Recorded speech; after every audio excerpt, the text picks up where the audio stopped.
baru benar. Daniel berkata dengan gembira, "Terima kasih." Naomi mengabaikannya dan langsung pergi menemui Tracy. "Bukankah kamu bilang Tuan Daniel Wellens itu sangat dingin?" Seorang pengawal wanita bertanya dengan suara rendah. "Aku lihat dia tidak seperti itu." Rasa dingin dan kesombongannya sudah ditekan oleh Nona Tracy. Naomi mengangkat keningnya dengan bangga. Tidak peduli seberapa hebat dirinya di luar sana, saat di hadapan Nona Tracy, dia tetap harus bersikap dengan baik. "Hahaha, baguslah, lampiaskan amarah.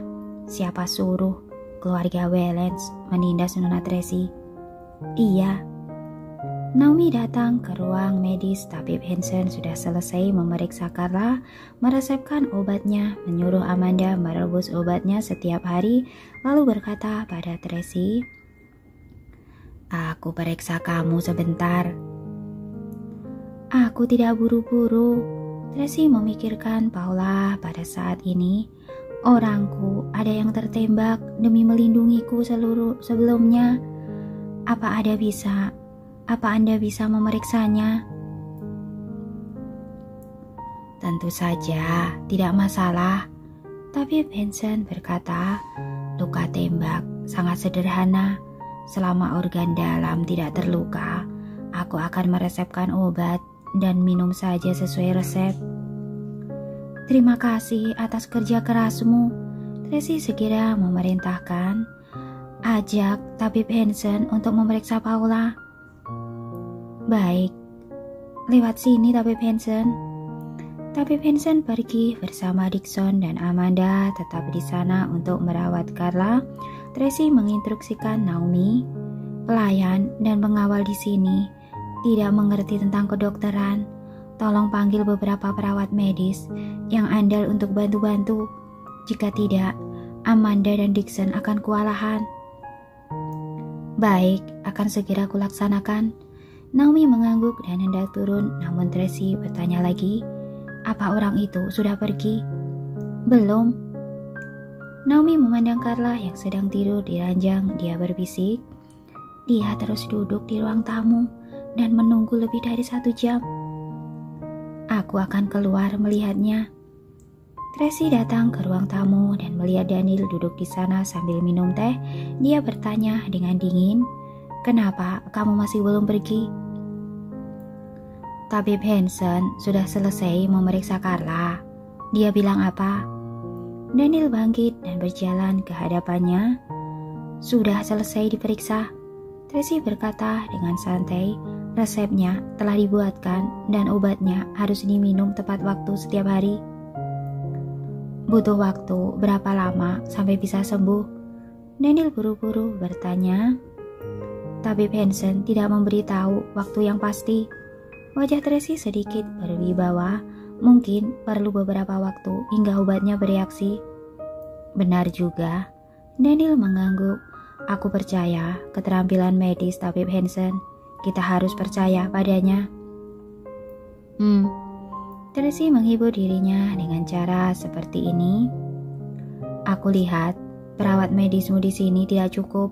Apa kamu ingin mengutus beberapa orang ke sini?" Daniel mengambil kesempatan untuk mendekatinya. "Tidak perlu."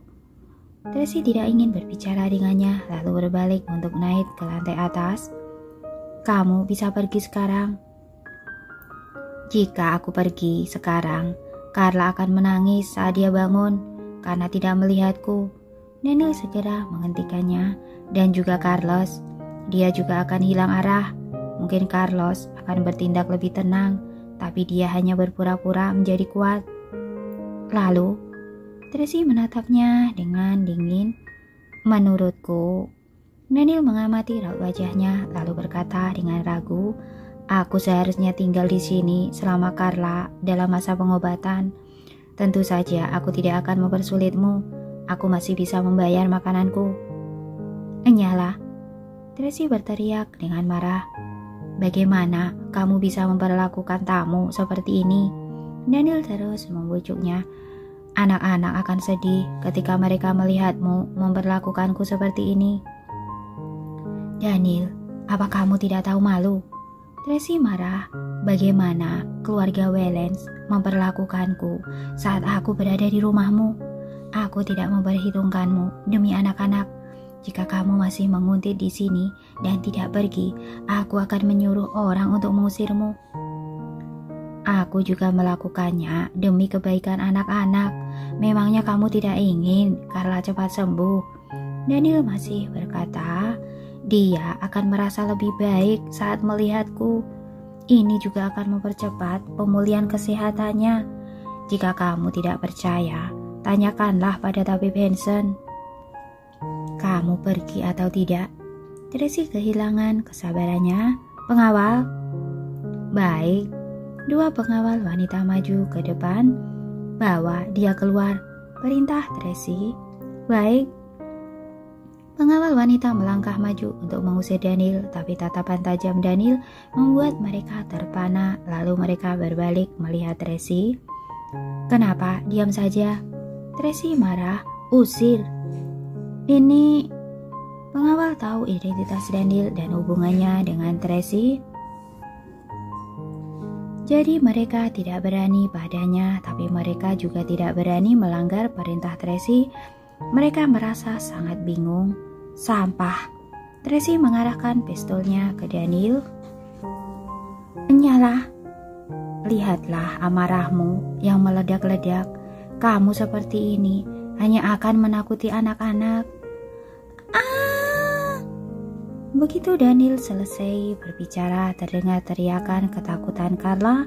Benar saja Amanda mendorong kursi roda Carla keluar dari ruang medis dan mereka berdua kebetulan melihat adegan ini. Amanda tercengang dan Carla menangis di tempat. Carla, Tracy buru-buru menyingkirkan pistolnya dan menghampirinya. Carla, jangan takut. Mami dan Papi sedang bermain-main. Mami, jangan bunuh Papi. Carla gemetar ketakutan sambil berteriak. Papi mencintai kita. Jangan bunuh dia. Tidak, Mami tidak membunuhnya. Tracy panik. Mami benar-benar hanya sedang bermain-main dengannya. Setelah dia mengatakannya, dia menoleh dan menatap Daniel. Iya kan? Iya. Daniel segera mendekat untuk membujuk Carla. Carla, jangan takut. Papi dan Mami sedang main. Papi. Carla mengulurkan tangannya ke arah Daniel. Daniel menggendongnya, menepuk punggungnya dengan lembut dan menenangkannya dengan lembut. Ada Papi di sini, jangan takut. Papi, jangan pergi. Carla memeluk leher Daniel dengan erat sambil menangis dan gemetar. Aku takut. Oke, Papi tidak akan pergi. Papi akan tinggal bersamamu. Daniel membujuk Carla. Papi akan membawamu kembali ke kamar untuk istirahat. Dia menoleh ke arah Tracy dan berkata, arahkan jalan. Tracy memelototinya dengan marah dan dengan enggan membawanya ke atas. Thomas melihat adegan ini lalu menghela nafas di hatinya. Ternyata bermuka tebal juga bisa mencapai tujuannya. Carla, kenapa? Pada saat ini Carlos juga berlari keluar kamar. Melihat Carla menangis, mereka buru-buru mendekati untuk menenangkannya. Carla, jangan takut. Ada kakak di sini. Mamimu ingin Papi pergi dan Carla tidak ingin berpisah dengan Papi. Jadi dia menangis. Daniel tampak sedih. Kamu... Tracy menggetakkan giginya dengan marah. Dia benar-benar ingin mengutuk Daniel, orang yang tak tahu malu ini. Mami.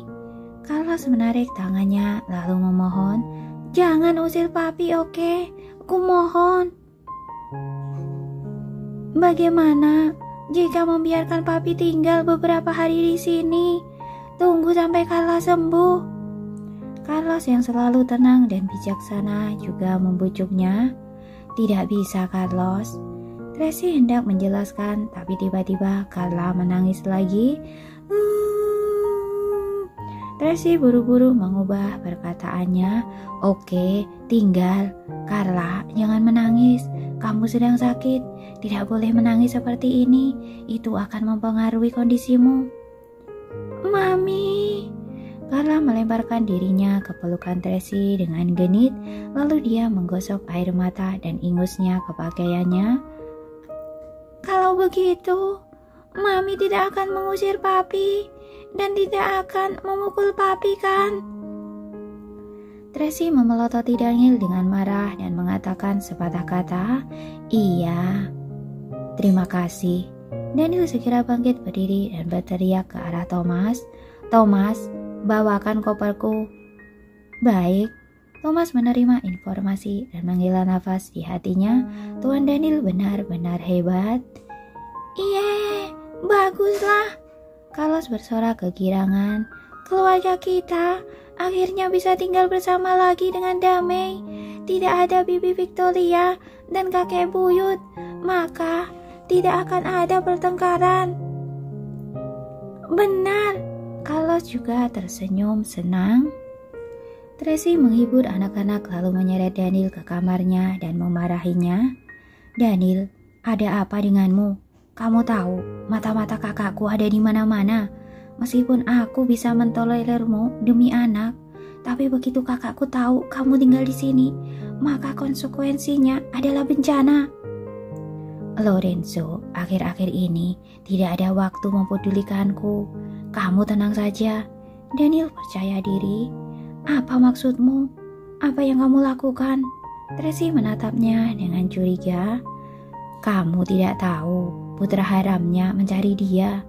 Daniel mengangkat alisnya dan menatap Tracy dengan tatapan gembira di atas pendirian orang lain. "Menurutku, akhir-akhir ini dia sedang sibuk." "Anak haram?" Tracy tertegun. "Kamu tidak salah, kan? Kakakku tidak pernah bilang dia pernah berpacaran. Anak haram dari mana?" "Bagaimana mungkin pria normal tidak pernah punya pacar kecuali dia gay?" Daniel berkata dengan santai. "Dia hanya menyimpan rahasia dengan baik dan tidak membiarkanmu mengetahuinya." "Lalu bagaimana kamu tahu?" Tracy bertanya dengan curiga. "Kami adalah saingan, jadi tentu saja perlu mengenal musuh dengan baik." Daniel tersenyum. "Dia sudah membawakan banyak masalah bagiku. Aku juga bisa melakukan sesuatu padanya." Tracy terdiam. "Apa maksudmu? Apa kamu mencari orang untuk menyamar sebagai anak haramnya?" "Tentu saja tidak. Aku hanya bertindak sesuai keadaan yang sebenarnya." Daniel mengangkat bahunya. "Oke, kamu tidak perlu mengkhawatirkan hal ini. Bahkan jika dia benar-benar tahu aku di sini, kamu bisa melemparkannya padaku, biar dia langsung berhadapan denganku." Setelah mengatakannya, dia melihat kamar Tracy. "Di sini bagus juga. Aku akan tinggal di kamar ini." Setelah mengatakannya, dia segera berbaring di ranjang. "Jangan berbaring di sana." Tracy mengulurkan tangan untuk menariknya, tapi dia malah berguling dan Daniel menekannya di bawahnya. "Apa yang kamu lakukan? Lepaskan." Tracy berjuang melawannya dengan marah, tapi dia tidak mendorongnya. "Jangan bergerak." Daniel menekan tangannya dan menatapnya dengan penuh kasih. "Aku hanya ingin memelukmu." Matanya sedalam lautan dengan kelembutan yang tak terbatas. Untuk sesaat Tracy menikmati kasih sayang yang mendalam, tapi dia segera sadar dan membanting lututnya ke atas. "Ah!" Daniel meringkuk kesakitan. "Sialan, kamu benar-benar melakukannya." Tracy sudah melakukannya dengan kasar lebih dari sekali, terakhir kali di restoran Laut Biru. Tapi Daniel tetap saja mengganggunya setiap saat. "Ini rumahku." Tracy dengan marah mendorongnya menjauh. "Aku Tracy Moore, bukan Tracy yang dulu, yang berbeda, yang berada di bawah belas kasihan orang lain." "Kamu menendangku seperti ini, organ dalam sisa hidup akan hilang." Wajah Daniel memucat karena kesakitan, tapi dia masih cemburut. "Ada begitu banyak pria di dunia, memangnya aku harus mencarimu?" Tracy berkata dengan arogan, jika aku asal melambaikan tangan saja, maka akan ada sekelompok pria hebat berbaris untuk memohon menikah denganku. Aku mau lihat siapa yang berani. Daniel tiba-tiba menjadi serius. Besok aku akan memberitahu dunia bahwa kamu adalah ibu dari anakku. Aku tidak percaya, pria di dunia ini semuanya tidak berguna. Tracy menatapnya dengan tatapan menghina. Apa kamu kira semua orang takut padamu? Kita lihat. Daniel mengangkat alisnya. Aku malas bicara omong kosong denganmu. Tracy berkata dengan dingin. Sekarang anak-anak sudah tidur. Cepat, nyala. Bukankah kamu berjanji pada anak-anak untuk membiarkanku tinggal? Kamu membohongi anak-anak. Daniel menolak untuk pergi. Mereka akan menangis jika mereka bangun dan tidak melihatku. Dibujuk saja jika menangis. Tracy memotong ucapannya. Anak-anak harus belajar untuk tumbuh dewasa. Kenapa kamu sekejam ini? Daniel terdiam. Kenapa kamu tidak membiarkanku tinggal beberapa hari? Kamu pergi tidak? Tracy menghela nafas dengan tidak sabar. Aku akan mengusirmu jika kamu tidak pergi. Kamu, tok tok tok. Daniel hendak berbicara ketika tiba-tiba terdengar suara ketukan dari pintu luar. Tracy menunjuk Daniel ke arah bawah, memberi isyarat padanya untuk merapikan pakaiannya, lalu membuka pintu. Ada apa? Ada mobil yang diparkir di dekat sini, diam-diam memantau kita. Naomi melaporkan dengan suara rendah. Aku sudah periksa, seharusnya mereka adalah orangnya Tuan Besar. Tidak masuk akal. Tracy sangat marah. Apa yang ingin dilakukan orang tua yang sudah mati itu? Jangan memarahi orang. Daniel buru-buru menjelaskan. Aku bilang padanya bahwa aku akan tinggal di sini bersama anak-anak, dan dia baru membiarkanku membawa mereka ke sini. Mungkin sekarang dia menyuruh orang untuk mengawasiku, untuk memastikan apakah aku berbohong atau tidak. Bukan ingin mengawasi kalian. Cepat pergi dan bawa orang tua yang sudah mau mati itu bersamamu. Tracy berteriak dengan marah. Kalau tidak, aku akan bertindak kasar padamu. Daniel tidak buru-buru membantah, hanya memberi isyarat. Naomi diam-diam keluar dan menutup pintu. Apakah Lorenzo tidak mengajarimu untuk tenang dalam menghadapi masalah? Daniel tiba-tiba menjadi serius. Cacing kepanasan seperti ini, bagaimana kamu bisa melakukan hal yang besar? Kamu malah mengajariku. Tracy melototinya dengan tajam. Begitu melihatmu, membuatku langsung marah. Ini menunjukkan bahwa di dalam hatimu ada aku. Daniel tersenyum. Kamu jangan buru-buru marah. Daniel membuat gerakan gencatan senjata. Kamu pikirkanlah, jika sekarang aku pergi, begitu anak-anak bangun, mereka pasti akan sedih. Kamu seorang ibu tidak bisa memegang janji. Itu akan meninggalkan kesan buruk pada mereka. Apalagi sekarang Carla sedang sakit parah. Kamu juga tahu, saat dia mulai menangis, hatinya tersayat dan sangat mempengaruhi kondisinya. Kamu benar-benar tahan. Kamu lihat betapa kurusnya dia. Akan sangat berbahaya jika terus seperti ini. Mendengar perkataan ini, Tracy terdiam. Tentu saja dia tidak tahan. Dia merasa sedih begitu melihat Carla. Kalau bisa, dia sangat berharap dia bisa menghentikan Carla menderita. Dia juga paham jika sekarang Daniel pergi, begitu anak-anak bangun, mereka pasti akan sedih. Carlos tidak masalah, dibujuk saja sudah cukup. Tetapi saat Carla menangis benar-benar akan mempengaruhi kondisinya. Namun dia tidak ingin terjerat dengan Daniel lagi. Terlebih lagi jika Lorenzo tahu, maka akan sangat merepotkan. Selain itu, Tuan Besar masih mengawasi di luar. Jika aku pergi sekarang, dia tahu bahwa aku berbohong padanya. Dia pasti akan mengutus orang untuk mengambil anak-anak. Dia berani. Tracy sangat marah ketika mendengar hal ini. Oke. Daniel buru-buru menekan amarahnya dan membujuknya dengan sabar. Aku tahu kamu sangat hebat, dan aku juga tahu kamu tidak takut padanya. Tapi pikirkanlah, setelah semua ini, siapa yang akan terluka? Bukankah anak-anak? Apa kamu masih ingat Christian, putra Stanley? Dia dengan mata kepalanya sendiri menyaksikan ayah kandungnya dan ibu tirinya menyiksa ibunya. Seberapa besar pukulan itu baginya? Seorang anak berumur 3 tahun menikam orang dengan pisau. Apa kamu lupa? Tracy samar-samar mengingat peristiwa masa lalu itu. Gambaran yang jelas muncul di benaknya. Di pesta perkawinan dia melihat dengan mata kepalanya sendiri Christian bergegas ke atas panggung membawa pisau untuk menikam Garcia. Kejadian itu sangat mengejutkan. Pada saat itu dia berpikir dia tidak boleh membiarkan anaknya menjadi seperti itu. Dua keluarga saling bertengkar. Anak-anak terjebak di tengahnya dan menderita. Setiap kali berdebat dan bertengkar akan membawa trauma psikologis yang sangat besar pada anak-anak. Terakhir kali, Carlos melihatmu menodongkan pistol ke arahku. Hari ini Carla melihat adegan ini juga. Itu pasti akan meninggalkan kesan di hati mereka. Anggap saja untuk kebaikan anak-anak, meski hanya bersandiwara denganku hanya sebulan, kita ciptakan lingkungan yang hangat untuk anak-anak, memberikan rasa aman bagi mereka. Tunggu sampai kondisi Carla membaik, oke?